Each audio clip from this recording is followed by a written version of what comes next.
명단에서 조직 내 명단이라는 게 있고 조직 외 명단이 있어요. 이 개념은 아마 저희 그룹이 처음 하는 걸 거야. 지금 어떤 네트워크 마케팅 교육을 들어도요, 명단 작성이 있는데 조직 내 명단 이런 말 쓰는 데 거의 없어요. 처음 들어보셨죠? 조직 외 명단이라는 거. 자, 그럼 조직 내 명단이 뭔가? 조직 내 명단인 거는 이미 나의 계보도 안에 들어온 사람들, 들어와 있는 사람들이 조직 내 명단입니다. 아직 나의 계보도에 안 들어와 있는 사람들은 조직 외 명단이에요. 우리는 조직의 명단에서 우리가 리크루팅을 통해서 이 조직 내로 들어오죠. 이분들을 들어온 거로 끝나면 안 된다는 거예요. 조직 내 명단 관리도 철저하게 해야 된다. 그래서 조직 내 명단이라는 거는 회원 유형별로 구분을 해서 이 명단도 굉장히 중요하다는 겁니다. 자, 그럼 보시면 회원 유형별로 볼게요. 단순 회원이 있어요. 자, 이 밑에 쓴 내용은 지난주에 했던 내용은 회원 유형별 후원과 육성 방법에 대한 교훈이죠. 자, 그러면 단순 회원은 제품 하나라도 쓰게 만들어라. 후원 육성할 때 가장 키워드가 되는 게 이것만 기억하시면 돼요. 자, 다시 회원 유형을 다시 보면 단순 회원, 소비 회원, 소개 회원, 소개 사업자, 그리고 활동 사업자, 협력 사업자, 리더 사업자, 성공 사업자, 은퇴 사업자로 회원을 나누라는 거예요. 나눠서 명단을 관리하는 거예요. 저희가 조직의 명단할 때 네임리스트라고 하는 1차 명단이 있잖아요. 나의 계보도가 나의 조직 내 명단의 1차 명단이에요. 일단 어떤지 아시죠? 계보도의 1차 명단인데 우리 명단 작성의 정말 핵심은 뭐다? 1차 명단에서 2차 명단을 뽑아내는 게 중요하다. 때로는 2차 명단에서 3차 명단을 뽑아내는 게 중요하다. 이 명단 관리만 잘하면요, 사학이 그냥 풀려요. 오늘 교육들은 정말 실무적이고 성과를 낼 때는 굉장히 도움이 되는 내용이에요. 그러면 먼저 나의 계보도, 1차 명단에는 이러한 유형의 명단들이 들어가 있다는 거죠. 계보도에. 거기서 2차 명단을 꼭 뽑아야 되는 어떤 명단이 이 단순 회원 명단과 소비 회원 명단은 2차 명단까지 작성을 하셔야 돼요. 하나 더 얘기하면 비회원 소비자 명단까지 비회원 소비자 명단과 소비회원 명단과 단순 회원 명단 이 세 가지는요 따로 명단 하나씩 해놔야 돼요. 2차 명단으로. 이거를 하고 있는 분과 안 하는 분이 굉장히 큰 차이가 납니다. 어떤 차이가? 매출액이 달라져요. 매출액이. 이 조직 내 명단을 가지고 나중에 제가 다음에는 매출에 관련 매출을 어떻게 하면 극대화시키는 전략을 말씀드릴 건데 그때 준비물이 이 조직 내 명단이에요. 자, 생각해 보세요. 조직 외 명단에서 계보도로 들어왔다. 조직 명단이 됐잖아요. 실제 매출은 어디서 나와요? 조직 내 명단에 매출이 나오는 거예요. 근데 이 조직이 작을 때는 내가 조직 외에서 내가 많이 리크루팅을 넣어야 이게 커지잖아요. 매출을 키우기 위해 내가 인프라를 만드는 작업이고 실제 매출은 어디서 나온다? 이 조직 내 명단, 계보도 안에서 매출이 만드는 겁니다. 감이 오시죠? 어떤? 자, 그러면 그 1차 명단, 나의 계보도에서 비회원 소비자 명단을 작성하고 그 계보도에서 단순 회원들이 있어요. 그냥 회원 가입만 사람. 그분들의 명단을 작성하고 소비회원 명단까지는 2차 명단 작업을 해 놓으시면 매출이 극대화될 수 있거든요. 보세요. 거기 매출이 나온다는 거는 나의 계보도에서 컨슈머 회원이 비주슈머 회원이 된다는 얘기는 뭐가 나온다는 얘기예요? 매출이 나온다는 거죠. 매출이. 맞지 않습니까? 물론 그 비주슈머에서 재구매를 통해서 매출 나오겠죠. 그런데 가장 우리가 매출을 만들어낼 때 컨슈머 회원을 비슈슈머 회원으로 등업 작업을 시키면 매출은 딱 나오는 거예요.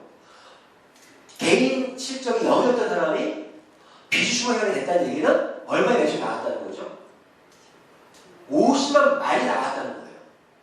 내가 20만 정도를 누적해놓고 있는 사람이 비슈슈머 갔다는 얘기는 30만 원 매출이 나왔다는 얘기예요. 그러니까 결국에 매출은 이 조직 내 명단에서 매출이 나오는 거예요. 근데 조직 내 명단이 좀 작은 사람들은 매출을 나올 때가 적으니까, 땅이 작으니까 열매를 뿌려도 수확이 적겠죠. 리크루팅이라는 거는 조직 외 명단의 조직 명단을 만들어주는 작업이 리크루팅이에요.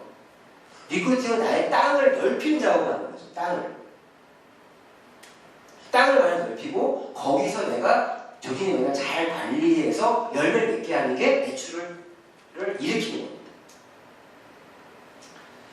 그래서 이건 나중에 매출 극대화 전략 더 자세히 얘기할 건데, 그리고 오늘 키워드 정도는 점검하고 생각해보세요. 단순 회원에게는 다른 거 생각하지 마세요. 욕심 부리지 마세요. 단순 회원은 제품 하나라도 쓰게 만들어라. 이것만 다 키워드를 입력해보세요. 내 명단에서 단순 회원들이 있을 거 아니에요. 그 사람들은 제품 하나라도 꾸준하게 쓸 수 있게끔 가장 적다가 치약이면 치약, 배려터치 커피 제품 하나로 쓰게 만들어서 그 제품에 대해서 자신이 애용을 하고 신뢰를 하게 되면 다른 제품들도 연결될 수 있습니다. 자, 그리고 소비 회원은 감동 게임을 하라. 이 키워드를 기억해요. 소비 회원.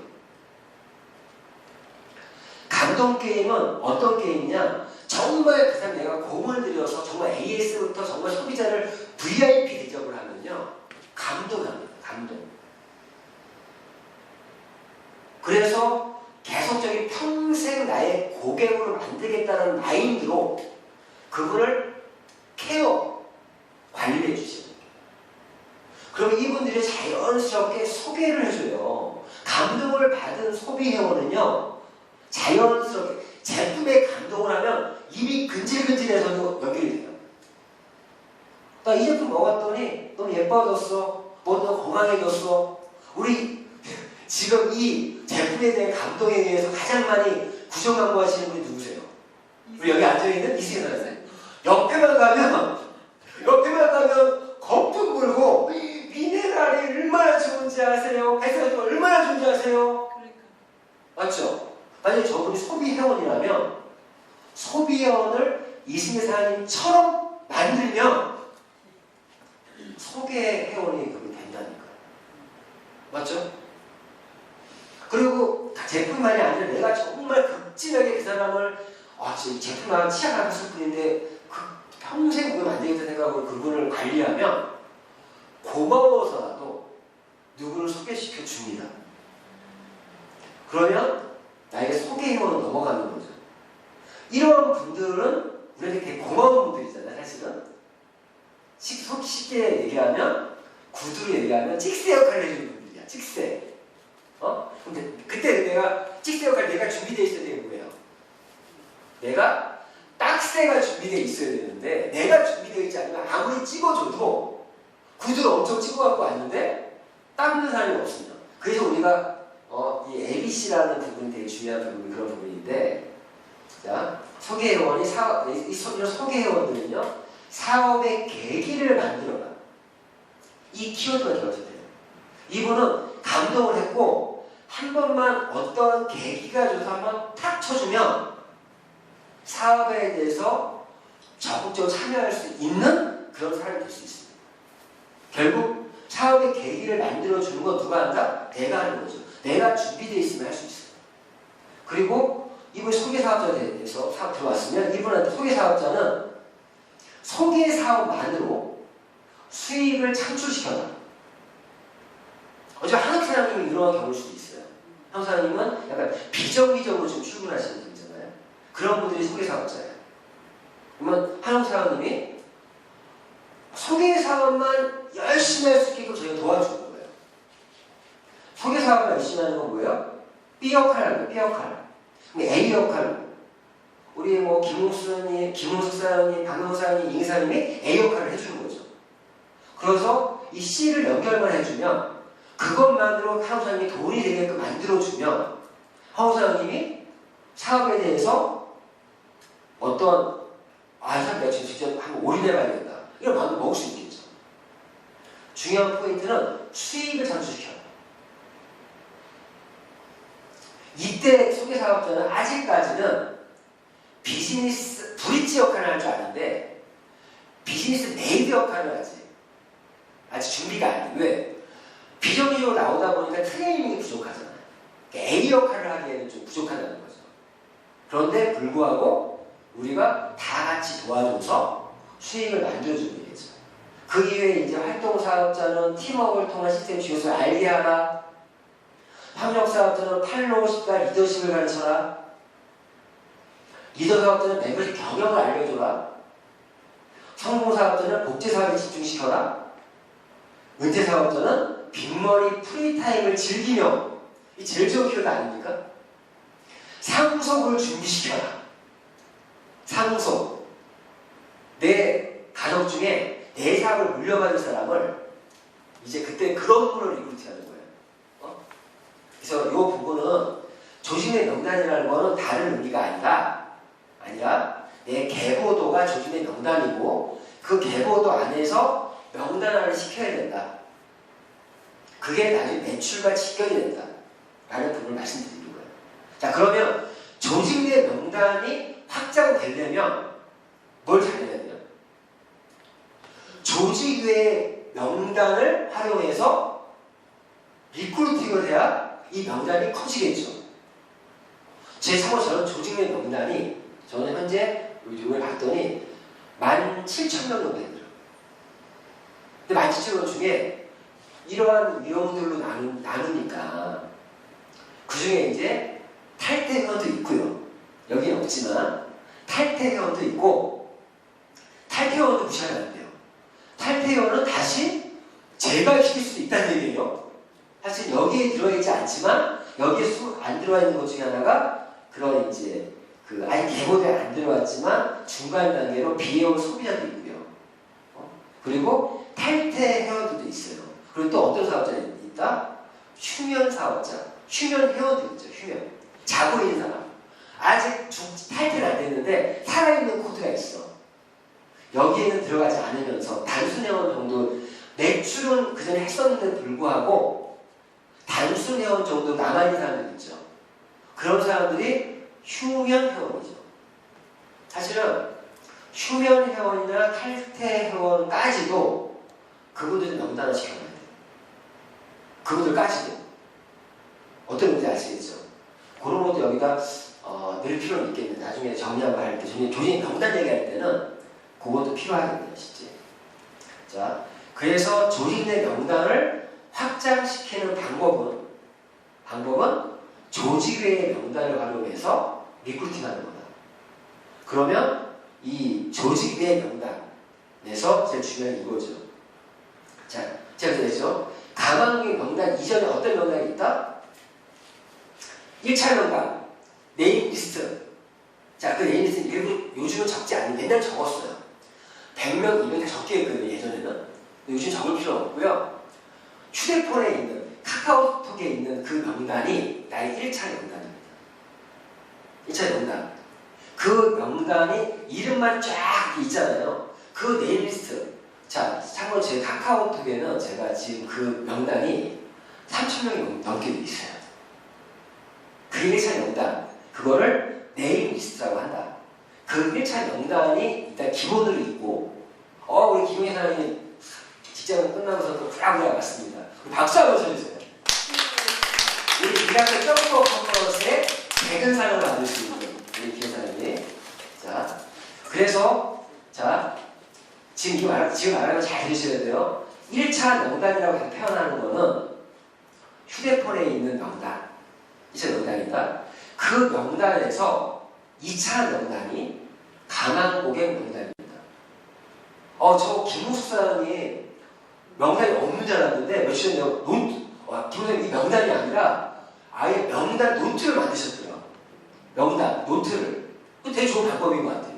그 노트에다가 거기 내 휴대폰에 있는 사람 중에서 강한 고객 명단을 뽑아서 2차 명단을 작성하는 게 좋죠. 거기서 우리 구에서 하는 거는 최소 40명 정도는 강한 고객 명단을, 예산 고객 명단을 적어라. 이건 적으셔야 돼요. 나 휴대폰에 있어라고 하면 안 돼요. 내가 항상 들여다볼 수 있게끔.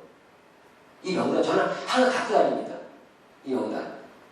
그래서 이 강한 고객 명단을 적는 거. 2차 명단. 그리고 저희는 이 2차 명단에서 3차 명단, 이게 3차 명단이에요. 이 40명 중에서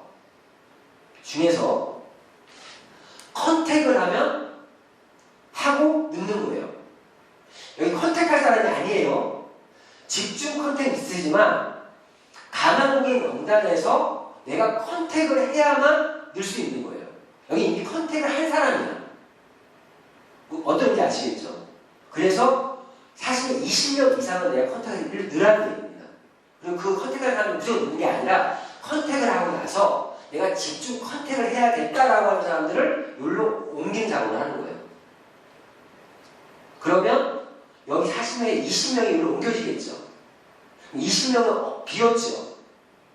그러면 다시 20명을 채워 넣어야겠죠. 이를 옮긴 사람은 20명이 빠졌지 않습니까? 이걸 넣으라는 거예요. 이걸 저희가 최소로 하는 게 10 프로스펙팅. 최소한 여기는 하나 10명이 있어야 되고 여기는 하나 10명이 있어야 돼요. 여기서 빠진 경우는 어떤 경우예요? 아까 조직 내 명단으로 넘어오면 여기서도 빠지겠죠. 때로는 1로 안 빠지고 1로 들어가는 경우도 있어요. 반대로 백하는 사람도 있어. 맞잖아요. 여기 있는 명단은 1로 백이 되거나 여기서 내 계보도 안으로 들어오거나 이 명단도 다시 백이 되거나 1차 명단에 다시 들어오거나 저희는 가장 최소가 10 프로스펙팅 10명 이상 항상 유지하고 10명 정도는 항상 차 있고 이 10을 유지하자. 최소가. 하지만 우리는 40명, 20명 정도를 저희 그룹은 권장을 하고 있습니다. 그래서 결론은 우리 사업은 어떻게 하는 거예요? 나를 중심으로 해서 자청용 500호 여긴 사람들이 자청용 500호의 후보 명단, 후보. 그래서 실제 나의 자청용 500호만 확실한 활동 사업자가 양쪽에 있으면 또 그분들을 협력 사업자로 만드는 거고 협력 사업자에서 리더 사업자로 만드는 거고 그분들을 성공 사업자로 만들면 나는 어떤 사업자가 된다? 은퇴 사업자가 된다. 그때는 성공 사업자만 돼도 경제적인 자유를 얻을 수 있어. 하지만 내가 시간적인 자유까지 얻으려면 나의 자청용 500호를 성공 사업자까지 만들면 나는 그때 은퇴 사업자. 이렇게 진행된다. 여기서 오늘 얘기하고 싶은 거는 지난 이런 얘기도 좀 했었던 내용이지만 다시 여기서 이 명단 작성할 때 자 여기 이름이죠. 이름 쓰는 건 모르는 사람 없겠죠. 개덩이, 소덩이, 말덩이 이렇게 쓸 수 있겠죠. 근데 나이도 꼭 적으세요. 나이도 뭐 몇 년 생이라고 쓰시든가 몇 살이다. 잘 이름 모를 때는 몇 년 40대 중반, 초반, 후반이면 꼭 나이대를 꼭 써주세요. 나이대도 중요합니다. 나이. 그리고 관계. 이 관계라는 거는 사회 친구다, 뭐 초등학교 친구다 이런 거 있잖아요.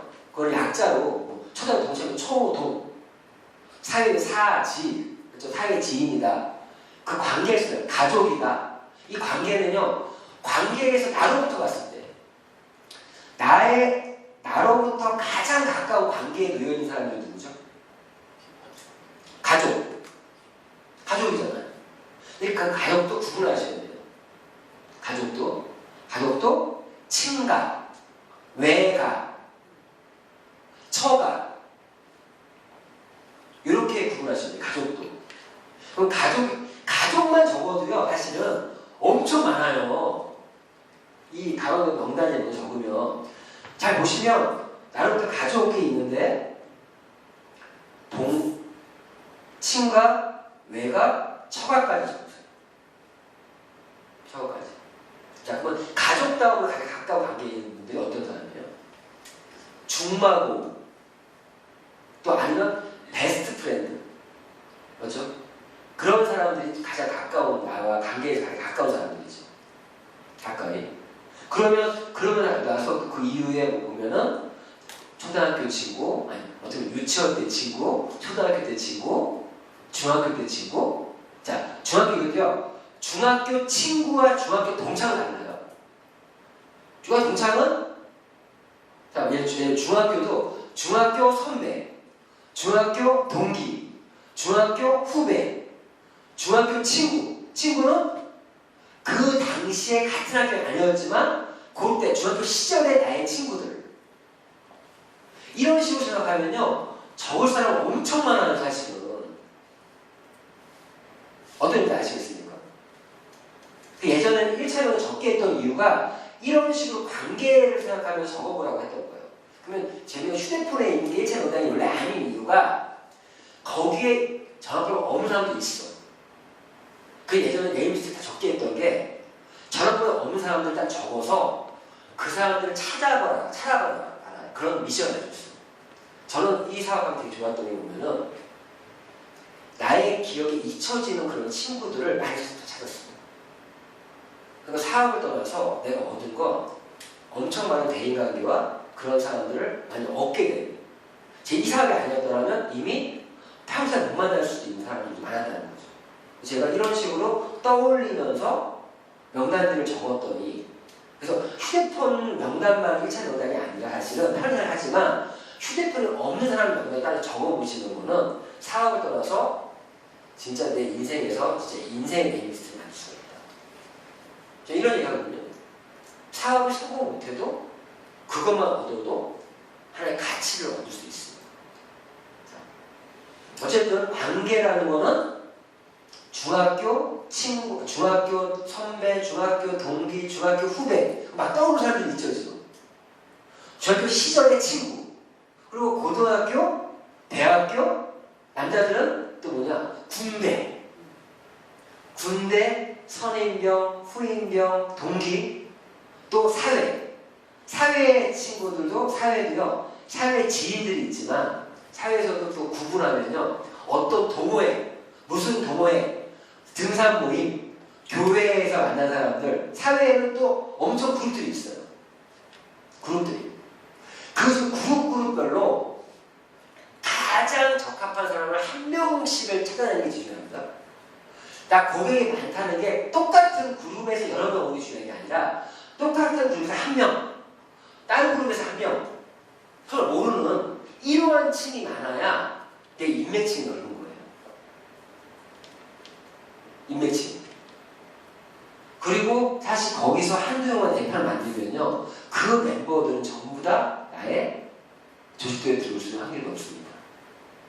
그래서 새로운 어떤 그룹에 내가 컨택할 때는 진짜 신중에 한 명을 제대로 컨택하는 게 중요하다는 거죠. 어떤 의미인지 아시겠죠? 이런 관계를 적는 거고, 자, 직업은 당연히 현재는 무직이라면 전직이라고 적으시고, 이분이 어떠한 전직이라든가 아니면 현직을 적으라는 얘기예요. 직업별에 따라서 왜? 리크루팅이 달라질 수 있기 때문에. 이게 왜 중요하면 나이에 따라서, 관계에 따라서, 직업에 따라서 리크루팅이 달라질 수가 있어요. 리크루팅이. 자, 리크루팅은 다시 우리 그룹에서 말하는 리크루팅은 조직 외 명단에서 조직 내 명단을 만드는 게 리크루팅이다. 여러 가지 의미가 있겠지만. 지역 중요하죠. 미국에 있는 사람, 우리 지역도 이제 미국, 아니면 경주, 제주도, 지역에 따라 또 리크루팅 방법이 달라질 수 있습니다. 그래서 이런 것들을 기본적으로 적는 거예요. 비고에는 그 외의 것들, 특이사항들을 적어주시면 돼요. 근데 여기서 분류죠, 분류. 오늘 이걸 정확히 하십니다. 분류. 이 고객을 잘 분류하는 거. 아까도 조직 내 명단에서 어떻게 분류했어요? 조직 내 명단에서는 아까 뭐 단순회원, 소비회원 이렇게 분류했잖아요. 이 조직의 명단도 이 분류 작업을 잘해야 돼요. 분류. 오늘은 이 명단 작성 시 고객을 분류법에 대해서 오늘 말씀 좀 드리려고 합니다. 이거는 저희 그룹에서 쓰고 있는 시스템이에요. 저희는 딱 3가지로 구분을 해요. 3가지. 어떤 거? 신뢰도, 친분도, 그리고 사업 적합도. 이 3가지 기준으로 고객을 분류합니다. 분류. 자, 그럼 여기서 신뢰도가 뭐냐? 신뢰도가 높냐 낮냐를 달라지겠죠? 신뢰도라는 거는 잘 중요해요. 우리가 말하는 신뢰 그런 의미 생각하지 마시고 사업적인 의미의 신뢰도는 뭐냐? 이렇게 예를 들면 돼요. 우리가 말하는 사업적인 신뢰도라는 거는 자, 내가 콩으로 아니야 팥으로 매주를 쓴다고 해도 믿어주는 사람들이 있죠. 신뢰도가 높은 거예요. 높은 또는 매우 높은 거예요. 그런 사람이 있어요. 잘 생각해 보세요. 어떤 분은요, 내가 팥으로 매주를 쓴다고 해도 믿어주는 사람이 있어요. 신뢰도가 높은 거예요. 우리가 말하는 신뢰도를 위해서. 자, 그런데 콩으로 매주를 쓴다 그러면 네 말이 맞네, 내 말이 맞네, 옥신각신하는 차이 있죠. 그 사람들이 한 중간 정도. 근데 이런 사람들 있죠. 내가 콩으로 매주를 쓴다고 해도 안 믿어주는 사람들 있죠. 신뢰도가 낮은 거예요. 냉정하게 구분하는 방법입니다. 아까 관계가 깊다 그래서 관계가 가깝다 그래서 나를 무조건 믿어줄 신뢰도 높지 않습니다. 도리어 가족들이 관계적인 면은 가장 가까운데 불구하고 신뢰도가 낮은 경우가 많아요, 실제로. 그래서 가족을 리크루팅하는 사람들은 대단한 사람들이에요. 가족에게 인정받는 거 정말 쉽지 않습니다. 이상하게 그래요. 다들 경험해보셨잖아요. 다른 사람을 잘 들으면서 가족 얘기하면 이상하게 신뢰가 안 가. 너 어디서 당했냐, 너 사기당하는 거 이렇게 나오죠. 맞잖아요. 제가 이런 비유를 해요. 그걸 인정하셔야 된다니까요. 그래서 제가 어떤 말을 하면 이건 종교 얘기 아니고 예수님도 자신의 고향 갈릴리 마을에서는 기적을 이루지 않았어요. 못했어요. 그 사람들이 믿질 않으니까. 제가 이런 비유를 드리면 종교 떠나서 그냥 예로 든 겁니다. 그만큼 가까울수록 신뢰도가 높지 않은 거 많아요. 높은 건 정말 그 사람이 존경까지 가질 수 있는 사람들 빼놓고는요. 가족이 인정해주는 사람은 대단한 사람이에요. 저는 가족 사업을 하시는 분들은요. 일단 그분을 인정하고 들어가요. 인정하고. 우리 임정 사장님 계시지만 임정 사장님이 제가 하는 이런 강의를 3자가 똑같은 강의라면 더 잘했을 수 있어요. 그런데 제가 아침에 일어나서 자다 이런 모든 모습을 봤잖아요. 그러니까 거기서 가족 사업 할 때는요. 그걸 깨야 돼요. 그거를 깨고 사업적인 부분을 정확히 내가 받아들여야 되는데 사람 심리가 그 가족이 가까울수록 신뢰도가 떨어질 수밖에 없어요. 그러니까 그런 말들을 놓치는 거죠. 놓치는 거예요. 그런 걸 정확히 이 네트워크 마케팅은요. 심리 게임이에요. 사람을 이해해요. 그래서 진짜 이거 맞다 그랬잖아요. 그 인정을 하는 거 싫어요. 자, 신뢰도라는 거 정확히 어떤 건지 아시겠죠? 우리가 말하는 신뢰도라는 거는 그 정확히 이거를 자기가 이때 많은 사람들도 착각을 하는 게 얘는 날씨가 높아. 얘는 내가 팥을 넣으시면 믿는 사람이야 라고 했는데 딱 뚜껑 열어봤더니 아는 경우도 있는 거죠. 그때 내가 마음이 아파. 내가 때로는 잘못 살아온 사람들이 인정하는 경우도 있어. 그런 경우에 내가 사업을 시작하면서 이런 신뢰를 쌓아가는 사람이 돼야겠다. 그게 방언이에요. 사업을 시작하면서 내가 신뢰도를 높이는 나를 만들어야겠다. 그게 방언이에요. 자, 친분도 뭐냐? 친분도 친한 정도죠, 사실은. 근데 다시 사업적인 부분에서 우리 고객 블루병에서 신뢰도란 보면은 이런 거예요. 신뢰도 높다 낮다를 구분할 때는 잘 생각해도 내가 10번 연락해야 한 번 연락 오는 사람이 있어요. 맞죠? 어떤 사람은 내가 한 번 연락하면 10번 연락 오는 사람이 있어요. 친분도가 높을수록 내가 하는 그 사람이 더 많습니다. 비슷비슷해 연락한다. 그걸로 예를 들어서 설명하면 친분도 높다 낮다 나와요. 그리고 친분도는 사실은 얼마나 내가 그 사람에 대해서 알고 있냐. 그 친구의 집안 사정이 어떻고 가족이 어떻고 내가 고객 프로필을 써보면 알아요. 내가 그 사람 되게 친분도 높은지 알았더니 그 친구 집도 어딘지 잘 몰라. 생일까지 알고 있다? 아니면 그 사람에 대한 고객 프로필을 작성해 보시면 내가 친분이 높은지 알아요. 얼마나 내가 서로 알고 있는가. 그리고 첫 번째 상호 컨택이 어떻게 되고 있냐만 보면 높다 낮다가 나옵니다. 맞죠? 얼마나 알고 있는가. 그 프로필을 적어봐도 그 사람에 대해서 그 사람 고향이 어딘가, 생일이 언젠가, 가족이 어떻게 되나, 내가 얼마나 알고 있나. 그런 거에 의해서 친구가 높다 낮다를 구분하면 돼요. 자, 그러면 자, 이 A는 뭐겠어요? 신뢰도도 높고 친분도 높은 사람이 A그룹이에요. B그룹은 신뢰도는 높은데 친분도가 낮은 사람들이 있어요. 맞죠?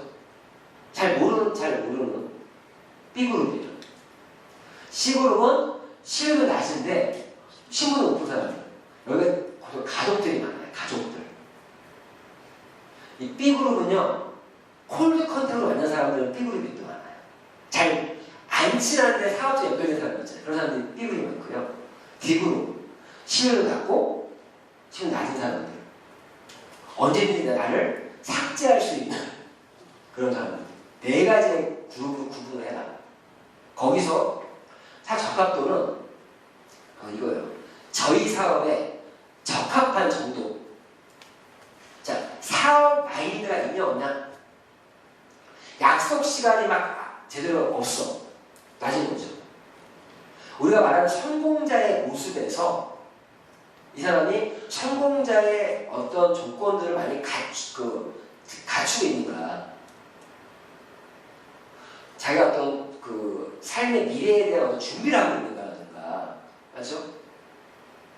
그런 거에 의해서 매우 높음, 보통, 낮은, 매우 낮은 딱 구분하는 거예요. 그러면 예를 들어서 A3다. A3면 신뢰도와 친분도도 높은데 적합도는 보통. 그래서 아까 이 분류에서 뭘 여기 쓰는 게 이거예요. A3, B2 그걸 써주라는 겁니다. 분류. 그러면 이 딱 보면 스폰서가 갔을 때 어떤 내용인지 알잖아요. 저희가 평소에 컨택을 할 때 이것만 제대로 알면 컨택을 내가 어떻게 해야 되는지 컨택 방법이 당연히 나와요. 사람들 만날 때 신뢰도를 높이고 친분도를 높이고 사업 적합도를 높이는 작업을 하는 게 또 컨택입니다. 평소에 친구들 만나고 할 때 사업 적합도가 떨어진 사람한테는 내가 동기부여해서 이런 거 있잖아요. 이런 거 잘하는 사람도 있죠. 너 그렇게 살면 안 돼. 그래서 막 훈수 두면서 막 근데 그거를 기분 안 나쁘게 이 사람이 야, 너 미래에 대한 준비를 해야 돼 이제. 사업 적합도가 낮은 사람들은요. 저희 사업에 초대해도 사업자로 좀 리크루트하기가 쉽지 않아요. 그래서 사업 적합도가 낮은 사람들은요. 보통 우리가 소비자로 가면 나요. 그리고 평소 컨택할 때 자, 신뢰도를 높이려면 어떻게 해야 됩니까? 신뢰도를 높이는 건 거는 솔직히 어려워요. 단기간에. 장기간에 걸쳐서 해야 됩니다. 왜? 신뢰는 쌓아가는 거거든요. 그래서 신뢰는 시간이 좀 필요해요. 그 신뢰를 높이려면 나의 변화된 모습을 보여주면서 하는데, 자, 사업 어떤 회사를 선택해서 1년 정도 지나면 그때 기회가 와요. 이 말이에요. 1년 정도 지나고 내가 꾸준하게 하고 있는 모습, 변화된 모습을 하고 있으면요, 그때 사람들이 붙습니다. 1년 동안 지켜보고 있다니까요. 지켜보고 있어요. 그래서 지켜보고, 이 신뢰도를 쌓일만 하면 딴 데 없어. 그리고 또 신뢰도가 쌓일만 하면 딴 데 없어. 그런 사람이 성공 못하는 이유가, 이제 그 사람 말은 이제 다 콩을 내줬을 때 못 믿는 사람이 돼버려요. 맞죠? 제가 1년만 버티면 성공한다는 그 말이 나온 게 실제는 1년 정도의 시간이 내가 진짜 신뢰도가 다 낮았던 사람밖에 없던 사람은 1년 동안 자기가 꾸준하게 컨택하면서 변화를 하잖아요. 1년 후부터 사업이 풀립니다. 1년만 미쳐라라고 하는 말이 그 말이에요. 여기서 얘기한 시스템을 따라오면 잘 변화를 하면 1년 후에 기회가 와요. 그리고 사업이 있는 게 3년 지나면요, 진짜 큰 기회가 와요. 왜 3년인지 아세요? 3년 정도 꾸준하게 하잖아요? 그럼 그때는 자기가 서당계 3년이면 풍어를 얻는다며요. 슈행 컴퍼니에서 한 만큼 내가 그런 풍어를 얻는 사람이 된 거예요. 그리고 그때는 타사 리더들까지도 나를 인정해요. 인정한다니까요. 제가 요즘에 미팅 되게 열심히 하는 사람 만나는 이유가 슈행 컴퍼니 3년차가 딱 넘어가니까 그것만으로 인정. 뭐가 있구나. 호기심이 생기는 거예요. 이승현 사람 같은 경우는 꾸준하게 하시잖아요. 지금 기회가 오는 겁니다. 지금 여기서 내가 꾸준하게 하고 있는 1년이 아니라 3년 정도 됐다? 근데 이 친구가 하고 있어? 뭐라도 있으니까 하는 거 아니에요? 뭐가 있길래 포기 안 하고 열심히 하고 있지? 자체만으로, 존재만으로 호기심이 생기는 거예요. 리크루팅이 잘 되려면 호기심을 줘야 되거든요. 그러니까 이 신뢰도라는 것을 찾기 어려운데, 그래서 자기가 계속적으로 자기 변화의 모습을 어필해야 되고, 근데 친분도는 사실은 친분도는 올리기 쉬워요. 남자들은 술 한잔 거하게 먹으면 친분도 확 올라가요. 여자분들은 같이 찜질방을 한번 가서 하루 종일 같이 놀면 올라가. 우린 좋은 무게 있잖아요. 미네랄 1리터 만들어서, 두병 만들어서 찜질방에서 만나서 같이 그걸로 미네랄 한번 해보고 거기서 막 수다 떨고 식혜도 시켜 먹고 막 노는 거예요. 친분 높이는 거죠. 그리고 뭐 브런치 카페 같은 데 가서 좋은 데 식사하고 그런 것들만 해도 친분도 올라가. 친분도는 짧은 기간에 올릴 수 있다. 왜 평소 컨택할 때 어떻게 해야 돼요? 결국엔 C를 A, 전부 A로 갈 수 있게끔 결국 신뢰도와 높이는 쪽으로 내가 하는 게 컨택할 때의 큰 방향입니다. 사실 많이 하는 게 중요한 게 아니라 신뢰를 쌓고 지금 높이는 작업을 열심히 하는 게 컨택을 열심히 하고 있는 거예요. 근데 그 사람을 뒤었다. 그럼 일단은 침을 높이든 B, 이 B라는 분들은 실 높아요.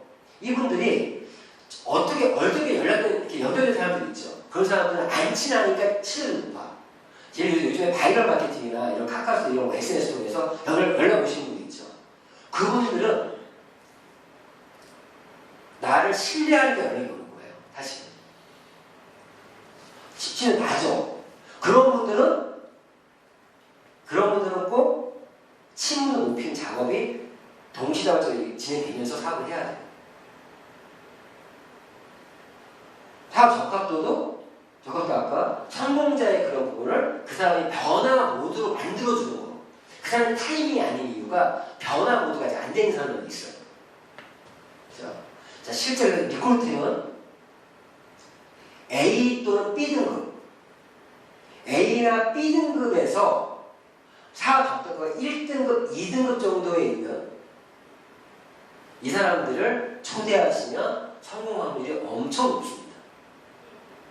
A그룹이나 B그룹의 사업 적합도가 1등급 또는 2등급인 사람. 그 아닌 사람들은 솔직히 어려워요. 타이밍이 아닌 거예요. 정확히 말씀드리면. 그러면 차라리 그냥 제품으로 가는 게 나아요. 제품으로 가는 게 나아요. 무슨 말 이해하셨죠? 자, 이렇게 해서 이 고객 분류를 정확히 해서 그런 걸 가지고 스폰서나 명단을 가지고 이 사람은 스폰서가 해줘야 되고 카운셀링 할 때 고객 분류가 잘 됐는가 안 됐는가부터 체크하셔야 되고 분류 정확히 됐나 안 됐나 확인하고 지역에 따라 나이에 따라 이런 거에 따라서 이렇게 방법을 어떻게 할 것인가를 상의해 주는 게 명단을 분석하고 상의해 주는 게 카운셀링 해주셔야 됩니다. 자, 요거 이제 이런 기본적인 지식하에서 그러면 실제 초대하는 요령 이거는 정말 중요한 거예요. 네 가지 화법이 있습니다. 네 가지 화법. 그 중에 첫 번째가 질문 대응 화법. 질문 대응 화법은요, 어프로치 툴을, 그러니까 질문 대응 화법은 어프로치 툴을 통해서 간접적인 전달을 한 고객에게 사용되는 기법이다. 일명 툴 확인 대응 기법이라고 하는데 이미 전달한 툴에 대해서 물어보면서 고객이 던지는 질문에 대해서 하나 답변을 해주면서 대응하는 기법이다. 자, 이게 어떤 거면, 자, 툴. 질문 대응 화법은 툴 확인 대응 기법이라고 해서 툴. 이 툴이 뭐냐? 이런 경우 있죠. 저 같은 경우가 많이 쓰기도 하는데 어떤 누구한테 유성 대표님의 강의 영상을 보내줘요. 한번 봐라. 아니면 비슈거 컨퍼런스 세미나를 하나 내가 항상 해서 전달을 해줘요. 그리고 꼭 보게 만들어. 보고 나서 잘 봤냐? 보고 어땠냐? 질문하면서 그 사람이 질문하는 거를 답변을 해주는 거예요. 근데 아예 이걸 영상을 안 봤다.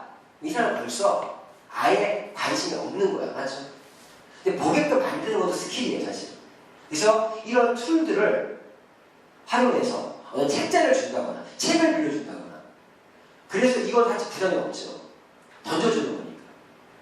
근데 이거를 써야 될 사람과 아닌 사람을 스폰서랑 상의할 때 이분한테는 일단 강의 영상을 한번 던져서 반응을 체크해보자. 그리고 이런 질문 대응 화법으로 한번 초대를 약속을 잡아보자.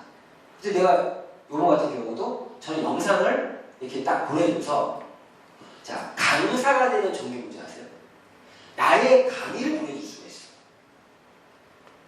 응? 보내줘. 야, 내가 강의인데 한번 들어봐. 강의 들었어. 끝까지 봤어? 제가 몇 번 질문해 보면은 이 사람이 정말 받는지 안 받는지 알 수 있어요. 그래서 봤는데 어떻게 야 그러면 그리고 난 만나서 얘기를 하면서 만약 그냥 잘 봤다면 대화가 어떻게 나가냐? 야, 동영상 만들어는 다 이해할 수 없고 현장에 가서 한번 직접 한번 들어봐라. 때로는 아니 내 유명한 스폰서가 있는데 전문가가 있는데 그거한테 미팅을 한번 붙여주겠다. 미팅을 오늘 같은 경우가 이게 테이블 미팅으로 미팅을 할 수도 있고 강의를 듣게끔 할 수도 있고 이렇게 약속을 잡는 방법이 질문 대응 화법이에요. 요즘은 이런 거를 막 블로그나 카카오톡에 막 올리는 이유가 얼떨결에 누가 그걸 보다가 연락이 오는 경우도 있죠. 응?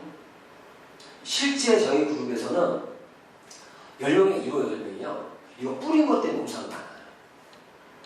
보고 뿌려놨더니 누가 보고선 내가 더 보내줄 수도 있지만 여기 SNS를 내가 뿌릴 수도 있잖아요. 그럼 내가 모르는 다수들이 그걸 보고 나서 연락 오는 사람이 있단 말이에요. 그 사람은 어떤 그룹이에요? B그룹이에요. B그룹 아까 신뢰도가 높은 거예요. 그럼 지금 낮더라도 그리고 그걸 보고 연락 온다는 거는 사업 적합도가 높다는 거예요. 그러니까 그런 사람들이 오기만 하면 사업을 할 수 있는 확률이 높습니다. 아까 오늘 수소수 들으신 분 있죠? 그분이 신재훈이라는 분이에요. 그분이 이렇게 온 거예요. 이분이 이원사람이라는 분이 SNS에 이런 자료들을 좀 올린 거, 제품에 대한 것들 올리려고 했는데 그걸 보고 연락이 와서 SNS에 포스팅 잘하는 거는 연락이 오게끔 하는 걸 잘 올리는데 연락이 오게끔. 상담, 전화 상담 잘하는 그거 스킬이에요. 전화가 왔는데 우리 제품 설명해 주면서 그러면 제가 오늘은 사무실 못 가는데 제 스폰서님이 역삼동에 있으니까 한번 만나보세요. 난 연결해줘요. 그분 소개사업자예요. 그분 지금 재택근무하고 있어요. 왜? 그분 어머니 지금 간병하고 있거든요. 근데 못 오고 있거든요. 간병이 대신 간병을 하루 종일 하고 있다고. 그래서 못 오시는데 소개사업만 열심히 하는 거예요. 연결시켜줬잖아요. 제가 ABC로 그 미팅에서 월요일날 2시에 와서 저를 만나게 해주는 거예요. 근데 그러니까 그런 분들은 일단 관심이 있어서 온 거죠. 아까 말한 B그룹에 최소 1등급, 2등급인 사람이에요. 왔는데 제가 미팅을 이렇게 했어요. 그러니까 왔는데 원래 2시 강의 듣자고 했더니 이분이 그런지 알고 봤더니 저것보다 좀 떨어지는 분이야. 높여야 보통이었어. 왜 보통이면 저는 강의를 안 들어요. 내가 이분은 사업 적합도가 좀 떨어지는 분이구나. 딱 판단을 한 거예요. 이해하셨죠? 그래서 그럼 제가 테이블 미팅으로 좀 설명을 드리겠습니다. 라고 해서 오늘 김사님 고객처럼 테이블 미팅을 했더니 갑자기 사업에 대해서 이해를 하는 거예요. 그러면서 그날 바로 슈 스카프 닥터. 근데 이분이 옆에 계셨죠? 바로 그날 스카프 닥터. 왜? 그분 날에 딱 그때 1테이블 미팅하면 좋은 게 뭐가 있는지 뭔지 아세요? 오늘같이 자 이거 기억에 잘 들으세요. 오늘 왔던 고객들은 세미나를 듣는 것보다 테이블 미팅이 더 도움이 될 수도 있어요. 왜? 테이블 미팅 하면서 파악을 하면서 일을 하니까 그걸 맞춰서 맞춤형 설명이 가능했던 거예요. 그분들이 온 게 확실히 약속을 하고 온 게 아니라 기본적으로 얼굴 보고 왔다는 거야. 오늘 내가 아주 미팅할 때 처음에 그런 미팅 설명하는 게 아니라 사람과 관계가 어떻게 돼요?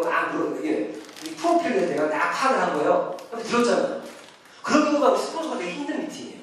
내가 파악을 다 해야 돼. 관계가 어떻게 되고 다 파악해보면서 물어보니까 제일 중요한 포인트는 오늘 어떻게 완전한 질문에 그분이 얼굴 보러 왔는데요. 얼굴 보면서 가셔도 되겠네요.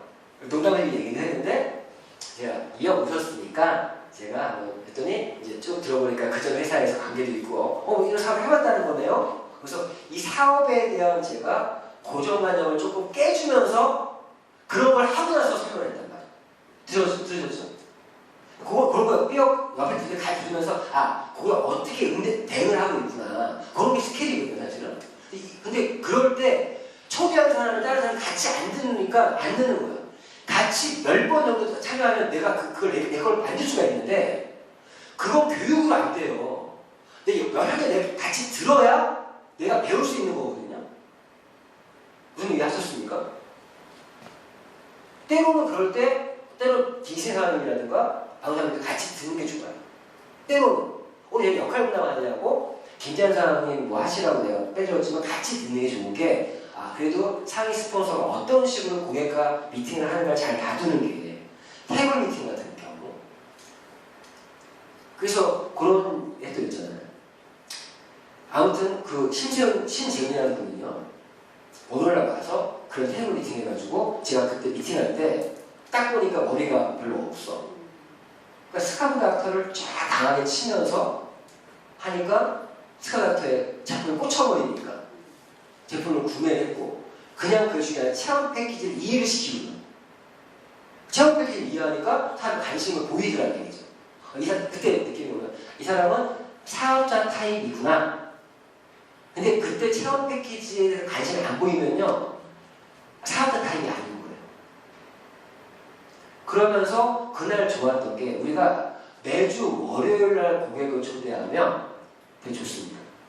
지난주 월요일 같은 경우는 그분 듣고 나서 이제 애프터미팅까지 다 했는데 그날 바로 모낭충 검사를 했단 말이에요. 그 시간에. 그거 얼떨결에 모낭충 검사까지 했어. 했더니 모낭충이 이때마다 나왔어.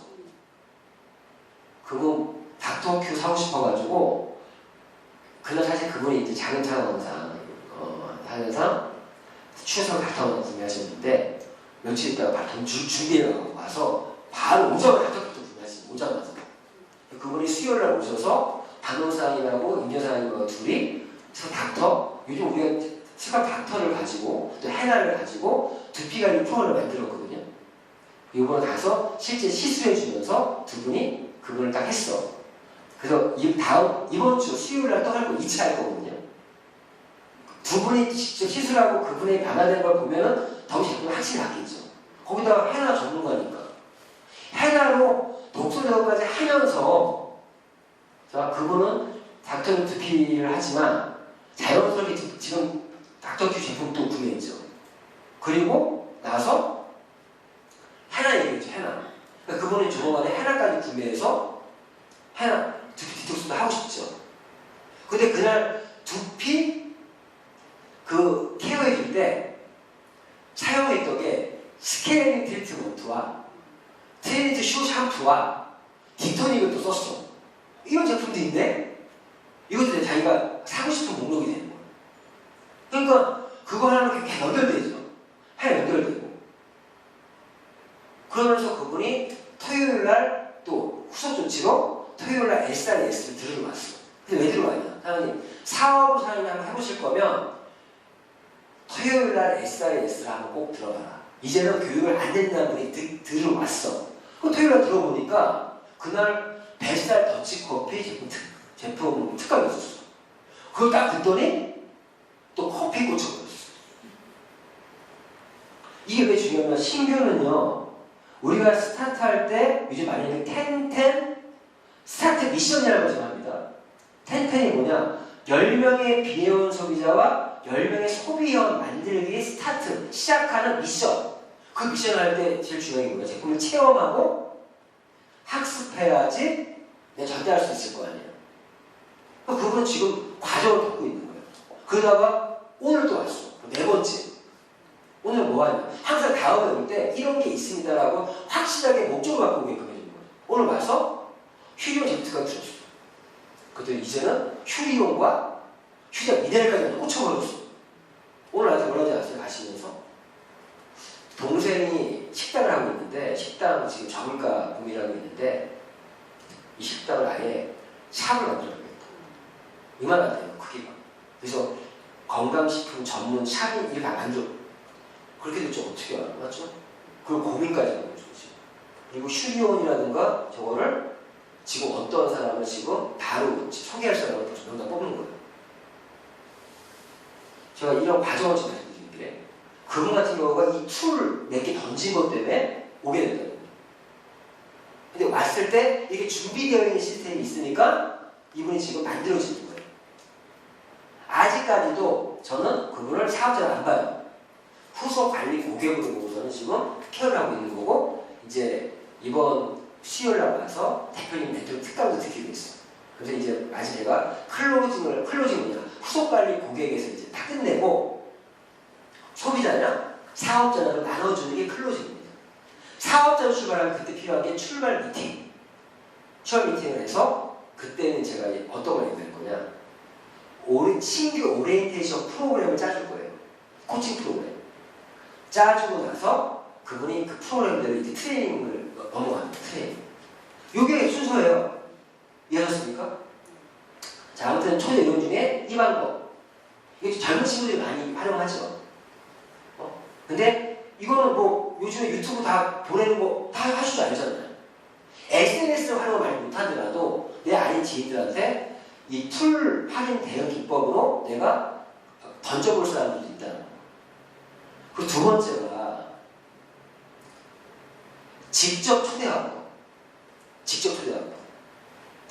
직접 초대화법을 쓰는 대상은 이거 되게 중요한 이거는 대상이 되게 중요해요. 대상. 사업적인 성향이 아주 강하게 가지고 있는 사람 또는 나와 친해서 나를 믿고 무엇인가를 함께 들어줄 수 있는 가능성이 있는 사람 거의 A 등급 맞죠? 친구가 높은 사람들 있죠. 높거나 A 등급에 있는 사람이라든가 아니면 사람 정도가 아주 높은 사람 그런 사람들한테 쓰는 겁니다. 쉽게 얘기하잖아요. 이거는 B 등급도 안 돼요. A 등급 에서도 사람 정도가 1, 2등급 되는 사람 그런 사람들 직접적으로 얘기하는 거예요. 직접적으로. 그리고 예외가 있어요. 어떤 거는 이 방법은요. 타사 사업자들이 있죠. 그 사람도 사업적인 성향이 강한 사람이거든요. 네트워크 마케팅을 이미 알고 있는 사람이 있죠. 그런 사람들. 네트워크 마케팅을 실제 아는 사람도 있잖아요. 내가 이 사람 하고 있는 걸 아는 사람. 근데 그런 사람이 내가 보세요. 그런 사람들 중에 A 등급이면 무조건 내가 원하는 옵니다. 네가 하니까 뭔가 너가 하는 것만으로 와. 맞죠? 이런 사람한테 쓰는 방법이 직접 초대할 거예요. 그래서 주의해야죠. 이걸 상대방에 대해 정확히 파악해야만 한다. 만약 제대로 파악이 안 된 상태에서 이러한 직접 화법을 쓸 경우에는 상대방이 선입견을 가져 부담을 느낄 수 있으며 직접적인 이야기를 들었을 때 사업에 관심이 없다. 이 거절해버리면 다시 초대하기 힘들어요. 이건 끝이야. A 등급이 아닌 사람한테 어설프게 지금 확보를 하게 되면 그걸로 그 사람이 영영 리크루팅을 못할 수도 있어요. 이거는 주의사항이 있고 타사 사업자 중에서 나에 대한 신뢰도가 있는 사람들은 야, 한번 와서 들어봐. 비교해봐. 강하게 확 당기는 이때 포인트는 대상이 되게 중요하다. 그러니까 내가 아까 고객 분류를 하려면 나와 그 사람들과 관계에서 이걸 분류가 돼야 되겠죠. 세 번째가 간접 초대하고 간접. 그러면 나처럼 신뢰 받고 이런 사람들은 누구 초대하지 못한다는 얘기잖아. 그게 아니라 간접 초대화법이 있어요. 간접. 이거는 이거 그 멘트. 내가 이제 막 괜찮은 사업을 시작했는데 주위에 돈 벌고 싶은 사람 있으면 좀 소개시켜 줄래? 간접 초대 방법은요. 그 사람한테 초대를 하는 것처럼 하지 마시고 너는 빼고 이런 느낌을 주세요. 내가 이번에 아주 멋진 사업을 시작을 했는데 네 주변에 좀 돈 벌고 싶은 사람, 부수익을 원하는 사람, 추가 수익을 원하는 사람이 있으면 나에게 소개시켜줘.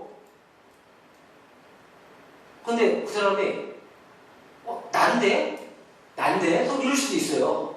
근데 이 사람한테 직접 얘기 안 하는 거예요. 그러면서 없어. 내가 그런데? 이 사람이 이제 말이 나오게끔 돌려서 얘기해요. 돌려서.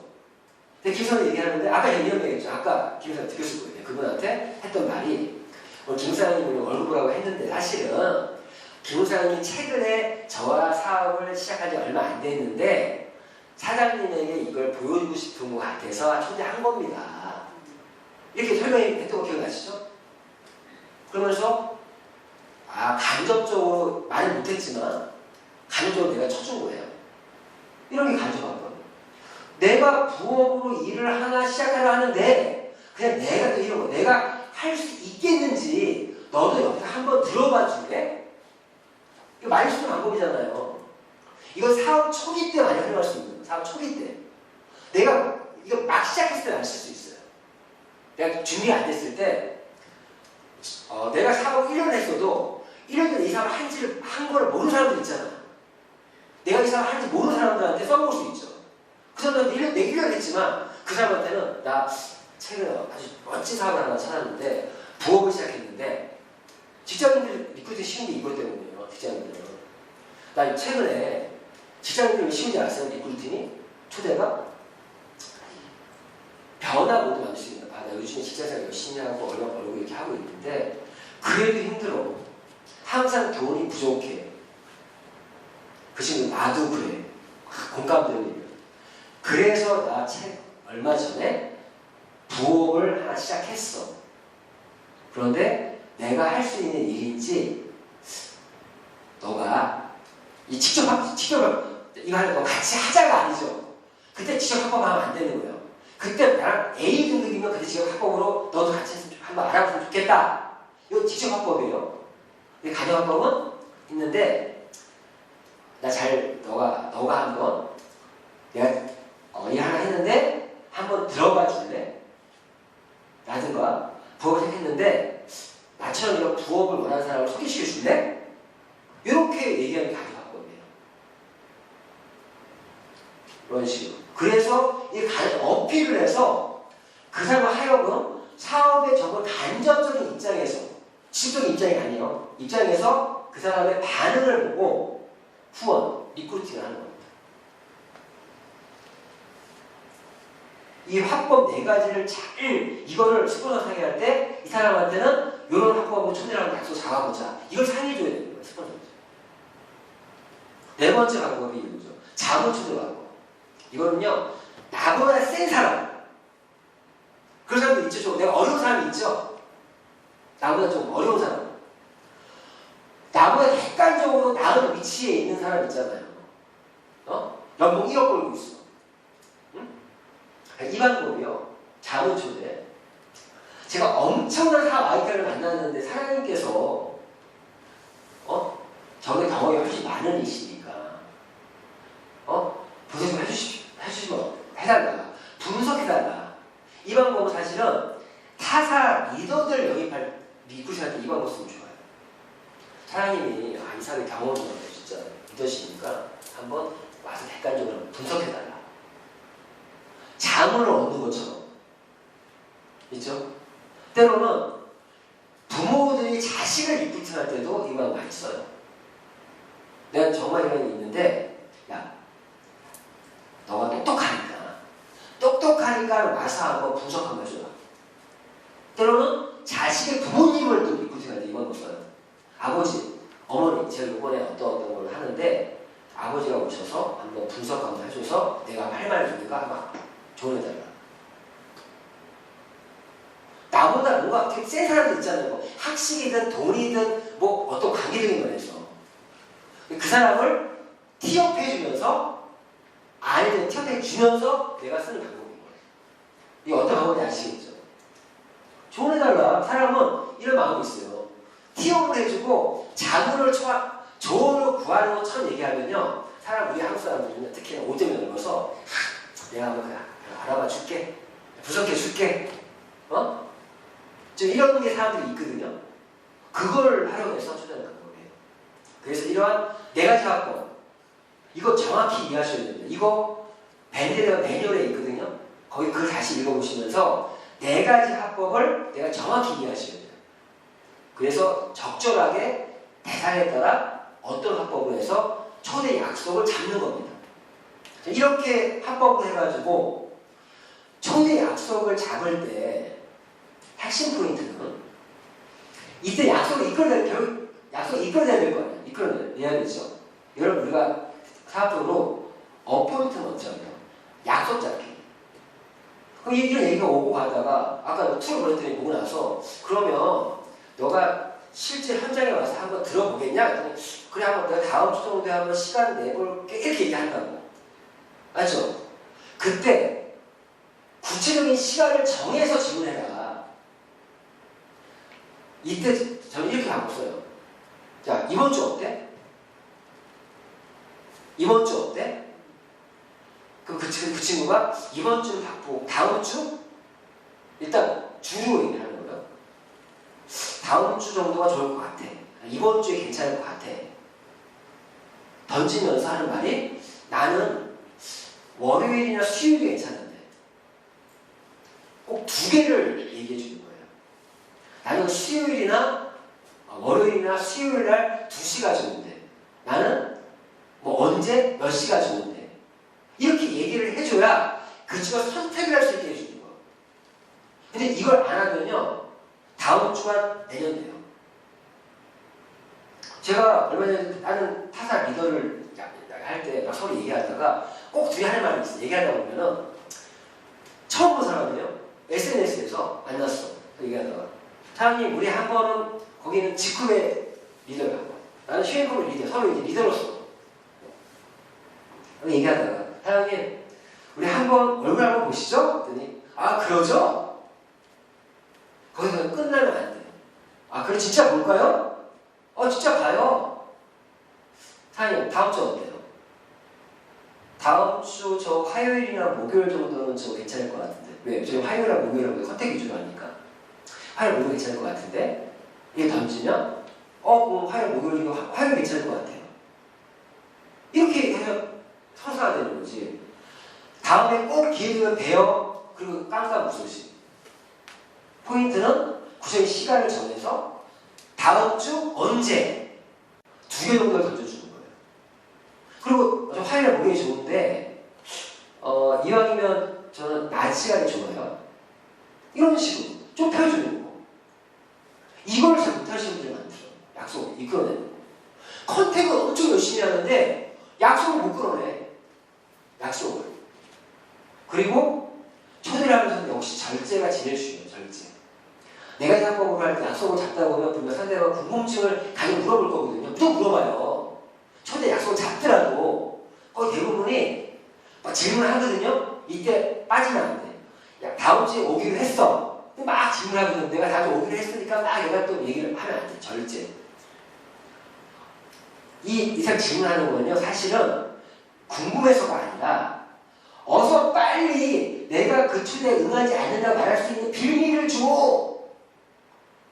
내가 설명을 하잖아요. 야, 그럼 다음 주 갈 필요 없겠다. 너도 얘기 충분히 들었으니까. 빌미를 찾기 위해서 질문하는 거예요. 그때 질문은 관심이 아니다. 절대 관심이 아니다.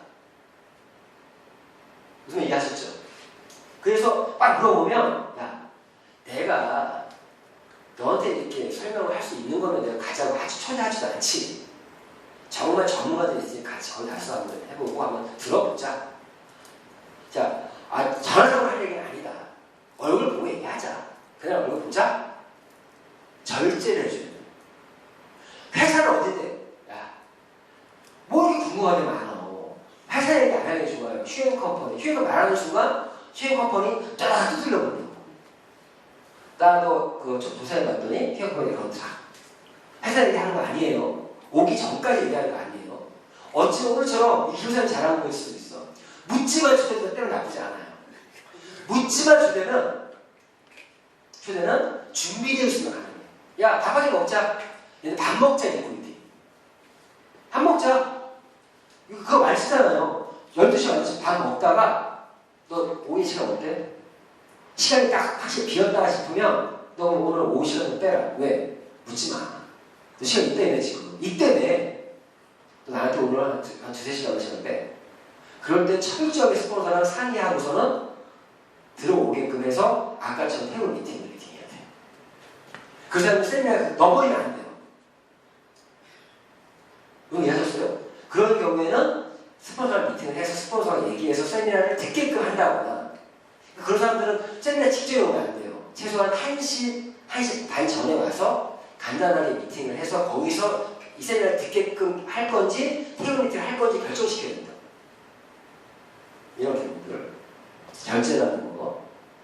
자, 그래서 아까 이제 지금까지 또 이 조직 외 지금까지 얘기한 거는 조직 외에 있는 명단을 1차나 2차 명단으로 나누고 고객에 대한 분류 정확하게 하고 그분들을 분류가 제일 중요하다.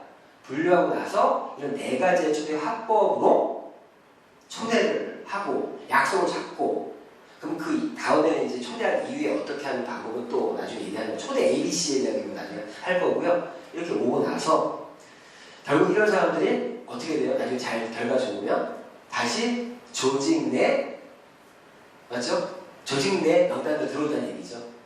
그분은 처음에 단순 영원, 소비 영원 이렇게 하면서 이거에 대한 건 후원 입장 용 아까도 얘기했습니다. 자, 이 방법은 이게 중요한 이유. 매출이 어디서 나온다? 여기서 나온다. 여기서 나온다. 자, 오늘은 이제 이 정도 마무리하는데요. 오늘 이제 갈때 마무리가 이제 공지사항들이 몇 개 있어서 공지사항부터 먼저 좀 말씀을 드리고 좀 마무리할까 합니다. 다음에 이 회원 유형과 후원 육성